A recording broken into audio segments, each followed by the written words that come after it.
अस्सलाम वालेकुम students, welcome to CBEL concept based education learning YouTube channel. मैं हमाद अहमद, आपका ट्यूटर। आज के इस लेक्चर में, आज की इस वीडियो में हम बात करेंगे FSC पार्ट 1 के बारे में, जिसे आप इंटरमीडिएट पार्ट 1 भी कहते हैं, और इसका सब्जेक्ट है केमिस्ट्री। हम केमिस्ट्री का सेकंड चैप्टर शुरू करेंगे, जो कि आपका चैप्टर है एक्सपेरिमेंटल टेक्निक्स इन केमिस्ट्री। बहुत इंपॉर्टेंट ये चैप्टर है, ध्यान से समझिएगा, बड़े तवज्जो से हमारी वीडियोस को देखिएगा। अगर आप इन वीडियोस को अच्छे से देख लेते हैं, जो कि इस चैप्टर में आपको मिलेंगी, मैं आपको श्योरिटी से कहता हूं कि आपको इससे अच्छा कंसेप्ट कहीं और भी नहीं मिल सकता। इन वीडियोस को हासिल करने के लिए चैनल को सब्सक्राइब करें, वीडियोस को लाइक करें और इन वीडियोस को ज्यादा से ज्यादा अपने फ्रेंड्स में शेयर करें, ताकि आपके साथ साथ उनका भी बेनिफिट हो जाए। स्टूडेंट्स, हमारा ये चैप्टर क्या है? चैप्टर एक्चुअल में हमारा है एक्सपेरिमेंटल टेक्निक्स इन केमिस्ट्री। क्या मतलब? केमिस्ट्री में हम कौन कौन सी टेक्निक्स यूज करते हैं एक्सपेरिमेंट के अंदर। तो एक्चुअल में ना, ये केमिस्ट्री की एक ब्रांच है। वो ब्रांच आपके है एनालिटिकल केमिस्ट्री। 9th क्लास में ना आपने पहले चैप्टर के अंदर ब्रांचेस ऑफ केमिस्ट्री के अंदर लास्ट पढ़ी थी एनालिटिकल केमिस्ट्री।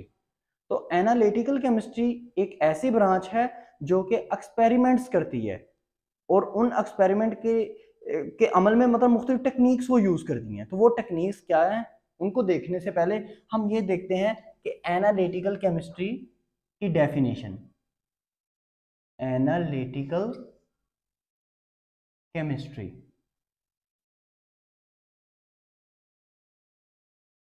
ये क्या है? It is a branch of chemistry which deal with chemical characterization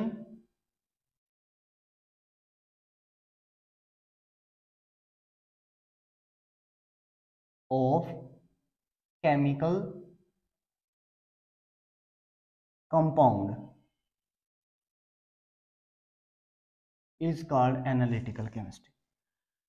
student, एक बात को याद रखिएगा, एनालिटिकल जो केमिस्ट्री होती है ना, उसमें आप कंपाउंड की कैरेक्टराइजेशन करते हैं। मतलब क्या है कि एक कंपाउंड के अंदर ये देखते हैं कि ये कंपाउंड जो है हमारा, उसके अंदर एलिमेंट कौन कौन सा पाया जा रहा है, उसका नेम क्या है, प्लस वो कितनी मकदार में पाया जाता है।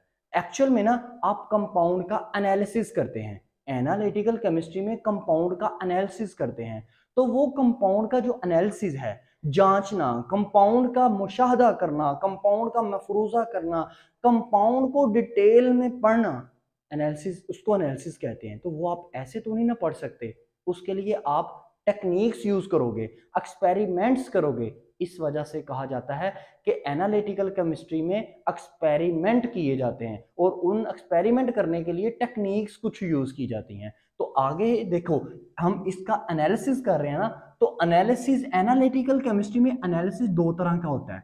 एक होता है आपका, नंबर ए आपका होता है qualitative, qualitative analysis. Number B आपका होता है second number quantitative.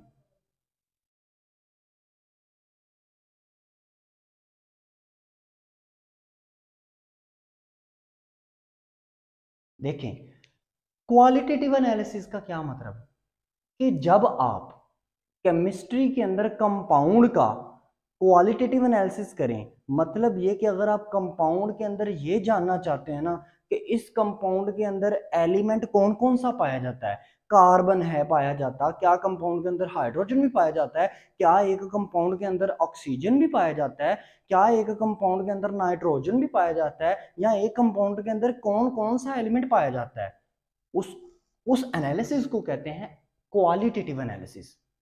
Quantitative analysis क्या होता है? ऐसा एनालिसिस के कंपाउंड के अंदर ये देखना कि भाई हमने ये तो देख लिया कंपाउंड के अंदर के एलिमेंट कौन कौन सा पाया जाता है, अब कंपाउंड के अंदर ये देखना है कि वो जो एलिमेंट है वो कितनी कितनी मकदार में पाया जाता है। जैसे ग्लूकोज है C6H12O6, हाइड्रोजन, ऑक्सीजन, और कार्बन पाया जा रहा है, ये है क्वालिटेटिव एनालिसिस। और कार्बन के 6 एटम है, हाइड्रोजन के 12 एटम है, ऑक्सीजन के भी 6 एटम है, तो ये 6 जो एटम है ये उसका क्वांटिटेटिव एनालिसिस कहते हैं कि भाई इतनी इतनी मकदार में ये एलिमेंट एक कंपाउंड के अंदर पाए जाते थे। अब ये दोनों तरह से क्वांटिटेटिव एनालिसिस करना और क्वालिटेटिव एनालिसिस करना, इसके लिए टेक्निक्स यूज करेंगे। तो आप स्टूडेंट ये समझ रहे होगे सर एक बात बताएं, टेक्निक्स क्यों हमने यूज करनी है? हमने तो पीछे चैप्टर नंबर 1 में पढ़ा है कि अगर आपने किसी भी कंपाउंड के अंदर ये देखना है ना कि उस कंपाउंड के अंदर एलिमेंट कौन सा है, तो आराम से मास स्पेक्ट्रोमेट्री को यूज करो।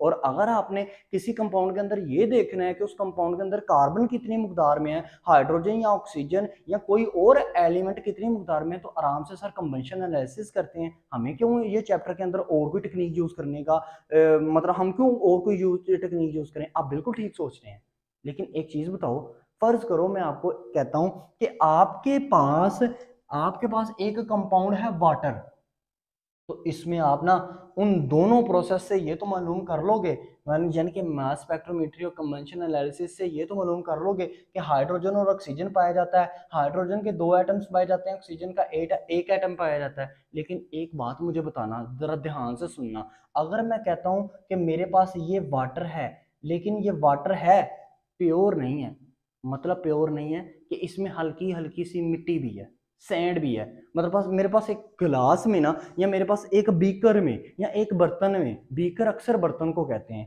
ठीक है ना। मैं लो लेवल के स्टूडेंट्स को भी बार बार उर्दू बोलता हूँ, उसकी वजह ये होती है ताकि आप अंडरस्टैंड कर पाओ। एक बीकर में ना मेरे पास पानी है, लेकिन वो पानी हल्का हल्का सा उसमें मिट्टी भी है, तो क्या आप कह सकते हो कि ये एक प्योर कंपाउंड है? देखो, कंपाउंड को तब आप कंपाउंड करोगे जब वो बिल्कुल प्योर होगा, जब वो बिल्कुल प्योर होगा। तो आपने एनालिटिकल केमिस्ट्री में अभी यही पढ़ा कि कंपाउंड का हमने करना है, मतलब कंपाउंड का हमने देखना है कि कंपाउंड के अंदर उसकी कैरेक्टराइजेशन देखनी है कि उस कंपाउंड के अंदर एलिमेंट कितना पाया जाता है, उस कंपाउंड के अंदर वो एलिमेंट कितनी कितनी मकदार में पाए जाते हैं। लेकिन हमें उस कंपाउंड को देखने से पहले हमें एक हमारे पास प्योर कंपाउंड भी होना चाहिए, ठीक है। इस वजह से अगर आपके पास एक प्योर कंपाउंड नहीं है तो याद रखना कभी भी मास स्पेक्ट्रोमेट्री और कन्वेंशन एनालिसिस अप्लाई नहीं कर पाओगे, ठीक है। अब देखो, अब नेक्स्ट हम पढ़ते हैं कि वो कौन कौन से स्टेप हैं, मतलब वो क्यों क्यों हम एनालिटिकल केमिस्ट्री में एक्सपेरिमेंट करते हैं, हमें वजह क्या बनती है। अब ये जो पानी है आपके पास, मैंने अभी ये एग्जांपल आपसे शेयर की, अगर इसमें हल्की हल्की सी मिट्टी है तो अब इसको आप पानी नहीं कहोगे, कंपाउंड नहीं करोगे, अब आपका एक सैंपल बनेगा, एक सैंपल है। अब एक इस सैंपल में से आपको पानी को अलग करके पहले कंपाउंड बनाना पड़ेगा, फिर उस कंपाउंड से आपको देखना पड़ेगा कि हाँ इसमें इस कंपाउंड के अंदर कौन कौन सा एलिमेंट पाया जाता है और ये एलिमेंट कितनी कितनी मकदार में पाया जाता है, ठीक है। तो अब आप नेक्स्ट क्या करोगे, नेक्स्ट आप देखोगे स्टेप्स, यानी कि एक्सपेरिमेंटल टेक्निक जो आपका चैप्टर है उसमें कौन कौन सा स्टेप इंक्लूड होता है, क्यों हम एक्सपेरिमेंटल टेक्निक को यूज करते हैं। नंबर 1, एक्सपेरिमेंटल टेक्निक को हम इस वजह से यूज करते हैं कि आपके पास एक होता है सैंपल, ऑब्टेनिंग ऑब्टेनिंग हमने लेना है आ सैंपल, हमने एक सैंपल लेना है। याद रखना, एक सैंपल का ये कतन मतलब नहीं है कि एक सैंपल आपका कंपाउंड होता है, ठीक है। इस बात को मैं बार बार आपसे रिपीट कर रहा हूं। सेकंड नंबर पे आप क्या करोगे, सेपरेट करोगे, सेपरेशन ऑफ डिजायर कॉन्स्टिट्यूएंट, मतलब उस सैंपल के अंदर से आपने अपनी मर्जी से जो चीज अलहदा करनी है ना उसको अलहदा कर लो। अब एक सैंपल मेरे पास, ये ही वाटर मेरे पास सैंपल है, लेकिन ये वाटर नहीं है। अब ये वाटर को हम प्योर वाटर तो नहीं कह सकते कभी भी ना स्टूडेंट्स। अब ये मेरे पास एक सैंपल है क्योंकि हल्की हल्की सी इसमें मिट्टी की ज़रात है। अब अगर मैंने इसमें से पानी को अलहदा करना है तो वो मेरा कहलाएगा सेपरेशन ऑफ। अब मैं पानी को अलहदा करूंगा तो मेरे पास डिजायर कॉन्स्टिट्यूएंट आ जाएगा जी पानी, कि मैंने जी इस सैंपल में से पानी को अलहदा किया। अगर मैं मिट्टी को अलहदा करना चाहता हूं तो मेरे पास डिजायर जो कॉन्स्टिट्यूएंट है वो मेरे पास मिट्टी होगी, सैंड होगी, कि जी मैंने इसमें से सैंड को अलहदा कर लिया, मेरे पास पीछे क्या बच गया है, मेरे पास पीछे मेरा कंपाउंड बच गया। अब जब आपने फर्स्ट में आपने एक सैंपल लेना है, उसमें से फिर आपने अपनी मर्जी का जो कंपाउंड है आप उसके उस सैंपल के अंदर से जो चीज आप सेपरेट करना चाह रहे हो उसको अलहदा कर दो, ठीक है। नंबर 3 क्या करोगे, जब वो अलहदा हो जाएगी फिर आप करोगे मेजरमेंट एंड कैलकुलेशन। अब उसके ऊपर कैलकुलेशन अप्लाई करोगे कि इसमें इसमें एलिमेंट कितना है, इसमें एलिमेंट कितनी कितनी मकदार में है, और 4 नंबर पे, लास्ट नंबर पे आप क्या करोगे, कंक्लूजन लिखोगे। कंक्लूजन का मतलब होता है नतायज लिखोगे, अपने मुशाहिदे के अंदर ये बताओगे कि जी इसमें मैंने ये अखज़ किया है। ठीक है स्टूडेंट्स, ये स्टेप्स हैं। अब हमारे इस चैप्टर में हम एक्सपेरिमेंटल टेक्निक्स को क्यों यूज कर रहे हैं, क्योंकि हमारे पास जो सैंपल है ना, हम सेकंड जो आपका पॉइंट है ना, सेपरेट करना है आपने डिजायर कॉन्स्टिट्यूएंट को। वो डिजायर जो चीज है ना, आपकी ख्वाहिश जो है, जिस चीज को आप, जिस सैंपल में से जिस चीज को आप अलहदा करना चाह रहे हो ना, एक्चुअल में आप इस चैप्टर में इन टेक्निक्स को यूज करके, एक्सपेरिमेंटल टेक्निक्स को यूज करके उस सैंपल के अंदर से अपनी मर्जी की जो चीज है उसको अलहदा आसानी से कर पाओगे। अब वो आपके पास टेक्निक्स कौन कौन सी हैं सेपरेशन करने के लिए, मतलब सैंपल में से अपनी मर्जी की चीज को सेपरेट करने के लिए या मर्जी का कंपाउंड सेपरेट करने के लिए क्या क्या टेक्निक आप यूज करोगे, उसको आप डिजायर टेक्निक, उसको आप सॉरी सेपरेटिंग टेक्निक्स कहोगे। ठीक है, तो आप यहाँ पे आप लिख देते हैं कि इस चैप्टर में हम सेपरेटिंग टेक्निक्स कैसे हम सेपरेट कर पाएंगे। सेपरेटिंग टेक्निक्स, वो नंबर 1 इस चैप्टर में आप पढ़ोगे फिल्ट्रेशन, नंबर 2 आप पढ़ोगे क्रिस्टलाइजेशन,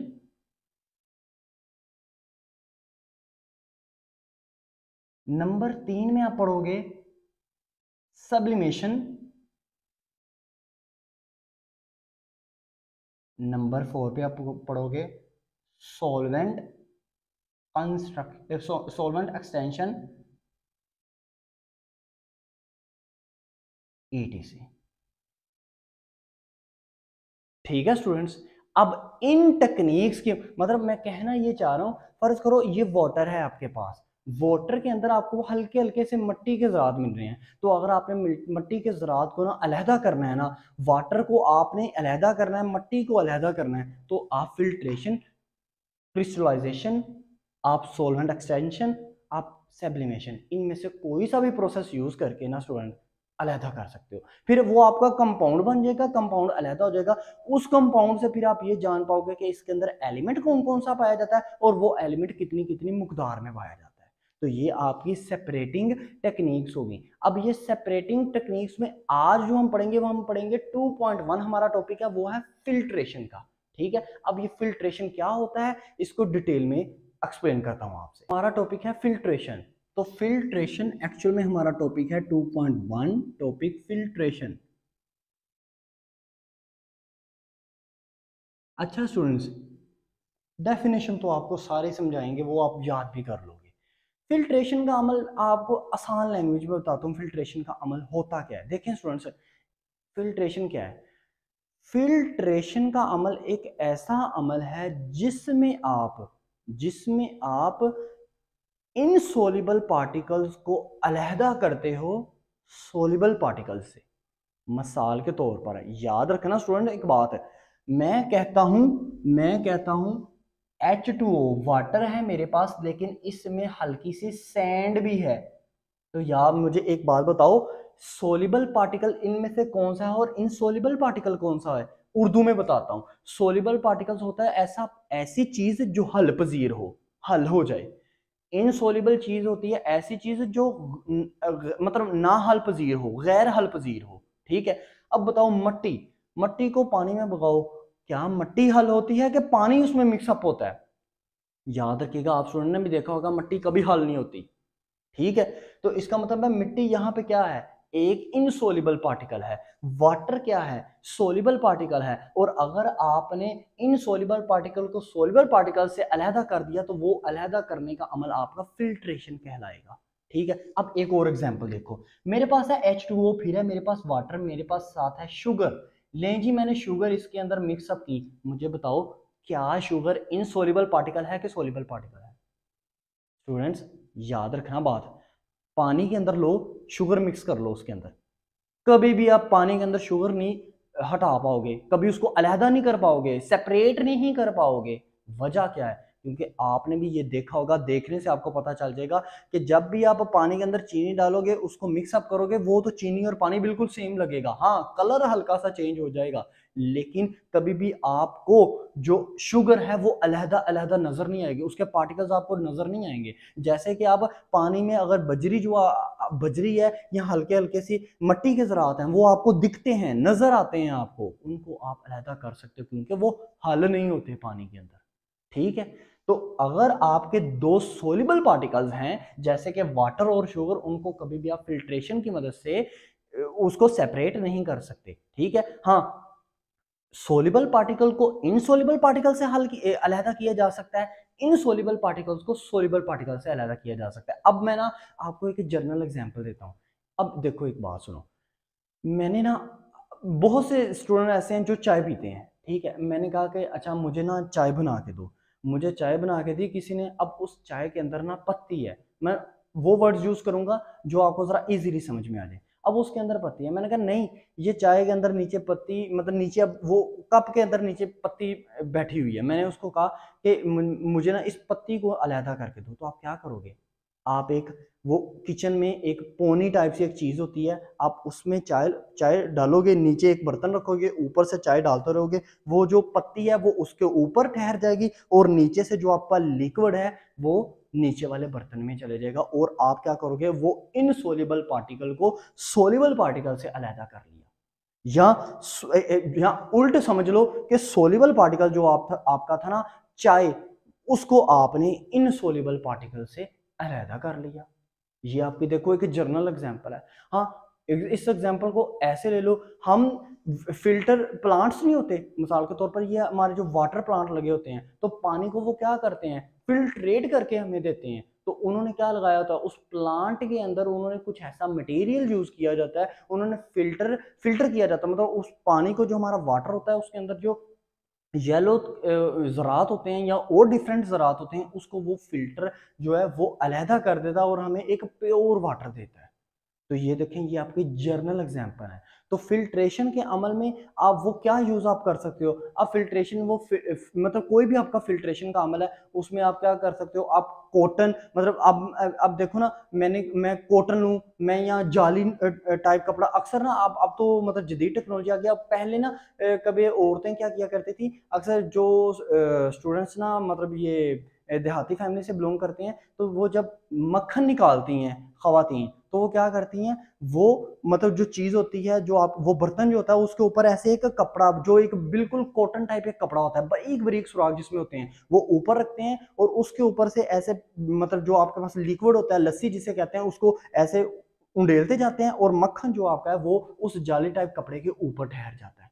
तो वो जाली टाइप कपड़े के ऊपर जो चीज ठहरती है ना, याद रखिएगा वो हमेशा इनसोल्यूबल पार्टिकल होते हैं, वो हमेशा जो भी आप चीज फिल्ट्रेट करने के लिए, चाहे वो कपड़ा यूज कर लो, चाहे आप कॉटन यूज कर लो, चाहे आप उसके लिए स्टूडेंट्स सैंड यूज कर लो, मट्टी भी यूज होती है फिल्ट्रेट करने के लिए। तो जो चीज ऊपर को ठहर जाए ना स्टूडेंट, है कपड़े के ऊपर को ठहर जाए या कॉटन के ऊपर को ठहर जाए, वो आपका हमेशा इनसोल्यूबल पार्टिकल होते हैं, और जो उसके अंदर से गुजर जाए, सुराख के अंदर से गुजर जाए, चाहे वो कॉटन हो, चाहे वो आपका कपड़ा हो, चाहे वो आपकी सैंड हो, या कुछ भी आप फिल्ट्रेशन करने के लिए कोई भी चीज यूज कर रहे हो, तो जो चीज उसके अंदर से गुजर जाए ना, वो हमेशा सोल्यूबल चीज होती है। और याद रखना, उस सोल्यूबल चीज को आप हमेशा लिक्विड कहोगे। ठीक है स्टूडेंट्स, ये आपको जर्नल एग्जांपल दे दी जिसकी मदद से आप लोग क्या समझ पाओगे, फिल्ट्रेशन का अमल समझ पाओगे। सो फिल्ट्रेशन की अगर आपने डेफिनेशन करनी है तो मैं बड़ी आसानी से ना आपको डेफिनेशन बताता हूँ, अगर आप स्टूडेंट्स इसको पेपर में भी आपको आ जाए ना तो इसको लिख देना, it is an process in which in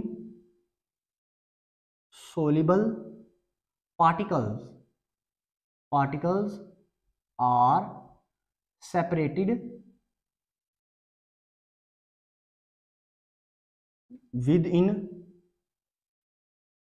with चले खाली विद लिख रहे हैं, with insoluble particles are separated with soluble particles, with soluble particles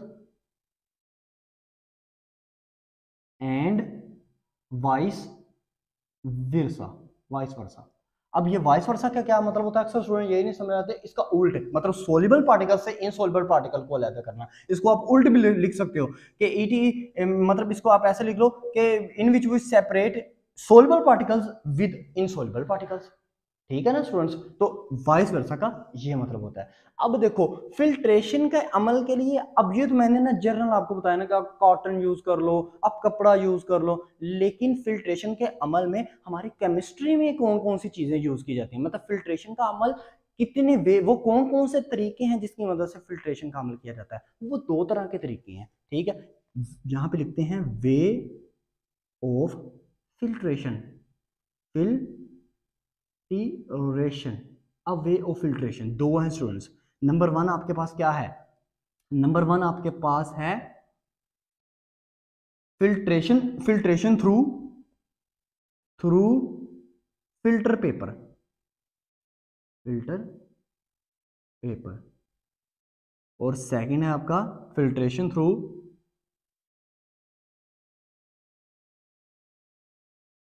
filtration through cruisers. ये दो आपके पास क्या है, तरीके हैं। अब नेक्स्ट जो हमारी वीडियो है उसमें हम टॉपिक 2.1.1 करेंगे, जिसमें हम फिल्ट्रेशन का अमल सीखेंगे थ्रू फिल्टर पेपर, यानी कि फिल्टर पेपर को यूज करके पहले कंपाउंड को, वो सैंपल में से कंपाउंड को अलहदा किया जाएगा, या ऐसे समझ लो जी वो सैंपल में से ना जो इनसोल्युबल पार्टिकल है ना उसको अलहदा कर देंगे, बाकी हमारे पास कंपाउंड बच जाएगा। और फिर हम ये देखेंगे उसी फिल्ट्रेशन के अमल से कि जी इसमें जो कंपाउंड हमारे पास बाकी बचा है उसमें से इस कंपाउंड के अंदर एलिमेंट कौन कौन सा है और वो एलिमेंट कितनी कितनी परसेंटेज में पाया जाता है। इसको आप एक और एग्जांपल जाते जाते आपको दे देता हूं, इसको ऐसे समझ लीजिएगा जैसे आपके पास अगर गुड़ हो ना तो गुड़ आपका एक ब्राउन शुगर कहलाता है, तो गुड़ से याद रखिएगा चीनी भी बनती है, ठीक है, जिसको शुगर कहते हैं, व्हाइट शुगर कहते हैं जिसको। तो अगर आपने गुड़ से, गुड़ आपका ब्राउन शुगर कहलाता है, अगर आपने इससे व्हाइट शुगर यानी कि चीनी बनानी है तो याद रखना, अब चीनी बनानी है तो चीनी, आप अपने माइंड में क्या सोच रहे हो कि मेरा डिजायर कॉन्स्टिट्यूंट क्या है, मेरी डिजायर जो मैं चीज इस सैंपल में से सेपरेट करना चाहता हूं उसकी, वो आपकी ख्वाहिश क्या है, किसको सेपरेट करना चाहते हो, ब्राउन शुगर में से व्हाइट शुगर को सेपरेट करना चाहते हो। तो जो अगर आप फिल्ट्रेशन के अमल से ब्राउन शुगर से व्हाइट शुगर को सेपरेट कर दोगे ना तो वो जो व्हाइट शुगर आपके पास आ जाएगी वो आपका एक डिजायर कंपाउंड आ जाएगा, मतलब वो आपका कंपाउंड बन जाएगा। फिर आप देखोगे कि उस कंपाउंड के अंदर एलिमेंट आपको कौन कौन सा मिला, जो कि आपको एलिमेंट मिलते हैं, अगर मैंने फर्ज करो ब्राउन शुगर में से व्हाइट शुगर को फिल्ट्रेशन का अमल करके अलहदा कर लिया, सेपरेट कर लिया, तो मुझे कंपाउंड मिल गया ना, तो वो कंपाउंड मेरा होगा C12H22O11।